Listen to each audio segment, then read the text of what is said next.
And we're continuing to follow a developing story out of Lovelock. That's right. The city is looking at ways to rebuild after that devastating fire that happened a couple months ago to a couple historic buildings, a few in fact. It happened on Main Street in Lovelock, right in the middle of downtown.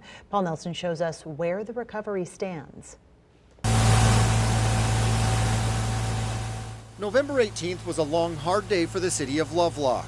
An early morning fire burned 3 historic buildings to the ground, right in the heart of town. The community was covered in smoke, and Cornell and Main Street were still closed down, and our community was on fire. One of the property owners was selling his 2 buildings when the fire happened, a bar and a law office. The upstairs where the law office was the old dance hall, you know, and had these beautiful old oak floors that we were trying to preserve, and it was really a nice space. And, you know, that you don't ever replace that. Unfortunately, he was still in the process of getting insurance, so it's a complete loss. Officials say moving forward is taking some time, especially since the fire happened right before 3 major holidays. It also happened on private property, so the city's hands are tied somewhat on what it can do here. Even removing some of this debris is challenging. That's why it's working with the private property owners to find solutions.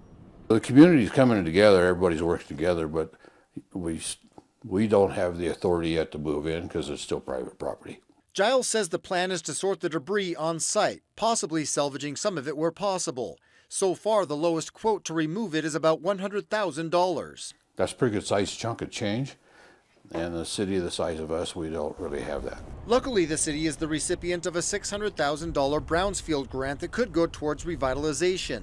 It's also looking into other state and federal block grants, and Burning Man is offering $25,000. They think that they can get boots on the ground to help do the separate while we're doing the cleanup. The state fire marshal is still working on the final report. That'll show what caused the fire. Covering the story in Lovelock, Paul Nelson, 2 News.